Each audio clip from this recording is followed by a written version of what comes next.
Hi everyone, welcome to Coadep Econs Academy. The Academy helps you to sharpen your skills in solving pertinent questions in economics. Our lessons are useful for those at the advanced, intermediate and lower levels. Today, we're going to engage ourselves with the production possibility frontier. The lessons are in three parts. The first part, we are going to deal with curves, and this lesson is going to be useful for those at the lower and intermediate levels of the study. What we have is a production possibility frontier, and we are going to use it to answer different types of questions. On the PPF, we have computers on the vertical axis and TV on the horizontal axis. And what it means is that we are using all available resources at the given technology to produce different combinations of the two commodities. Now, the curve, which is the production possibility frontier, is the maximum combinations that are possible for us to produce with the given resources and the technology at our disposal. This means that any combination above the PPF is not attainable with the given resource and the technology at our disposal. Below the PPF, we have infinite combinations of the two commodities that we can produce. But when we produce within the PPF, our production is inefficient because at any point we can increase production of one of the commodities without reducing any of the other commodities. This is the basic concept we have to keep in mind as we move on to go through the questions. We will need to tell the type of opportunity cost shown. We will be given quantities of production and we will identify the associated opportunity cost.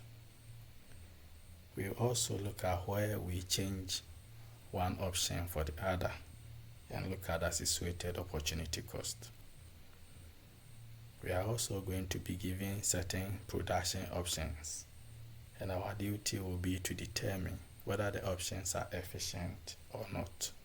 We are going to examine shifts in the PPF and factors that are responsible. So let's start. In question 1, our duty is to determine the type of opportunity cost exhibited by the PPF. Let's consider television sets. We are producing the maximum of television sets, which is 100. And to do that, we are not going to produce any computers. Now, when we decide to move to point B, that means that we want to produce 8 units of computers. By so doing, we have to give up 10 units of TV sets to produce 90 units of TV sets. Now, let's consider what will happen when we move from B to C. By moving from B to C, we are going to increase the production of computers from 8 to 14. But before we can do that, we have to reduce TV from 90 to 70. That means we have sacrificed 20. And this clearly tells us that opportunity cost is increasing. From A to B, 10 TV has to be sacrificed. B to C, 20 TV has to be sacrificed. So opportunity cost is increasing. Now as we move further to D, we are going to produce 18 units of computers. But at D, TV sets are going to reduce to 40. And again, we are moving from 70 to 40, sacrificing 30 units of TV, which is again an increase in the opportunity cost. Finally, as we move from D to E, we have to give up all the 40 sets of TV before we can produce the maximum of 20 computers. So as we move from A to E, we see that opportunity cost in terms of TV is increasing. The reverse is true. So the point that we have to keep in mind is that whenever the production possibility frontier is concave to the origin, so when you observe from the origin, you see that the curve is concave. It means that opportunity cost is increasing. So answer to question 1 is that the PPF exhibits increasing opportunity cost. In question 2, we are producing 90 pieces of TV. So what is associated opportunity cost? Alright, without producing any TV, we can produce as many as 20 computers. By deciding to produce 90 TV sets, we can produce only 8 computers. So the difference will tell us the sacrifice that we are making in terms of computers, and that is the opportunity cost. So when we take the difference, we see that for us to be able to produce 90 units of TV, we have to forgo 12 units of computers. So the opportunity cost of producing 90 pieces of TV is 12 pieces of computers. B. Find the opportunity cost per unit when 90 pieces of TV is produced. We are going to distribute the opportunity cost for the units that have been produced. So let's take notice that when we produce 90 pieces of TV, the opportunity cost is 12 pieces of computers. Therefore, we have to divide the 12 by 90, and that will mean that we are spreading the cost for the units produced. By doing so, we are going to get 0.133 piece of computer, and that is the opportunity cost per unit when we produce 90 pieces of TV. In question 3, we are producing 20 pieces of computers, and what is the associated opportunity cost? Alright, because we are producing computers, the opportunity cost is going to fall on TV. Now, if we don't produce any computers at all, we can produce 100 pieces of TV. Producing 20 units of computers, we cannot produce any unit of TV. That means that the difference is the number of TV we are forgoing. So when we take the difference, we are forgoing 100 pieces of TV in order to produce 20 units of computers. Therefore, the opportunity cost of producing 20 pieces of computers is 100 pieces of TV. Now, in question 4, we are changing our option. So we are already at C, and we are now moving to B. So what is the opportunity cost? At C, we have 70 units of TV. When we move to B, we have 90 units of TV. So when we change our option in this manner, we are going to get more of TV. So there's no opportunity cost in terms of TV. But let's look at what happens to computers. At option C, we have 14 pieces of computers. When we move to option B, the units of computers decrease to 8. That means that when we change our option from C to B, we are going to have some cost in terms of computers. So at point C, we have 14. As we move to point B, we have 8 units of computers. The difference is the opportunity cost. So by moving from C to B, we have to forgo 6 pieces of computers. Therefore, the opportunity cost of changing from C to B is 6 pieces of computers.